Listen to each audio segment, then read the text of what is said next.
warahmatullahi wabarakatuh. Baik, di sini saya akan menjelaskan materi tentang psikologi kognitif. Psikologi kognitif adalah ilmu yang mempelajari tentang pikiran, bagaimana manusia mempersepsikan, belajar, mengingat, berpikir, dan memecahkan masalah. Kata kognitif berasal dari bahasa Latin, yaitu cognoscere, yang berarti mengetahui atau memahami. Bidang ini melihat pikiran sebagai pemroses informasi yang mirip seperti komputer yang mempelajari apa yang terjadi di antara stimulus dan respon. Selanjutnya, sejarah perkembangan psikologi kognitif. Psikologi kognitif mulai berkembang pada awal abad ke-20 di era behaviorisme. Sebelumnya, psikologi didominasi oleh behaviorisme yang berfokus hanya pada perilaku yang dapat diamati dan menolak mempelajari pikiran internal karena dianggap tidak ilmiah. Nah, pada tahun 1950-an, para ilmuwan mulai menyadari bahwa kita tidak bisa menjelaskan perilaku manusia hanya dengan stimulus dan respon. Mereka membutuhkan konsep internal seperti tujuan, ingatan, dan strategi. Selanjutnya, tokoh-tokoh psikologi kognitif. Yang pertama ada John Piaget, terkenal dengan teori perkembangan kognitif anak, menjelaskan bagaimana anak-anak membangun model mental dunia mereka. Nah, yang kedua itu ada Noam Chomsky, seorang ahli bahasa yang menentang pandangan behavioris tentang pemerolehan bahasa, menyatakan bahwa otak manusia memiliki struktur bawaan untuk bahasa. Nah, yang ketiga itu ada George Miller.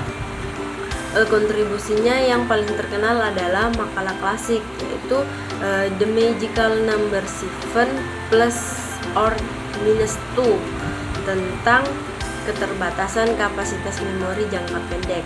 Nah, yang keempat ada Ulrich Neisser, dijuluki Bapak Psikologi Kognitif karena bukunya yang pada tahun 1967. Nah, selanjutnya proses-proses kognitif. Proses-prosesnya ada beberapa. Yang pertama itu persepsi atau perception, yaitu bagaimana kita menerima, menafsirkan, dan memilih informasi sensorik dari dunia di sekitar kita. Nah, yang kedua itu ada atensi atau attention, kemampuan untuk memfokuskan sumber daya mental pada informasi tertentu sambil mengabaikan informasi lain. Nah, yang ketiga ada memori, yaitu sistem yang merekam, menyimpan, dan mengambil informasi. Nah, di memori itu ada 3 tipe, terutama yang pertama itu ada memori sensorik, penyimpanan yang sangat singkat. Nah, yang kedua itu memori jangka pendek. Yang ketiga itu ada memori jangka panjang, itu penyimpanan permanen untuk pengetahuan, keterampilan, dan pengalaman. Nah, yang keempat itu ada bahasa, yaitu bagaimana kita memahami, menghasilkan, dan menggunakan bahasa untuk berkomunikasi.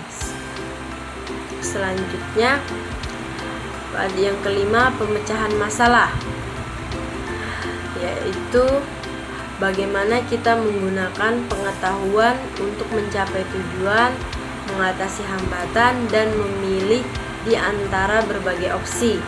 Jadi intinya itu psikologi kognitif mengajarkan kita bahwa pikiran bukanlah kotak hitam pasif, melainkan sebuah sistem yang sangat kompleks, aktif, dan luar biasa dalam memproses informasi.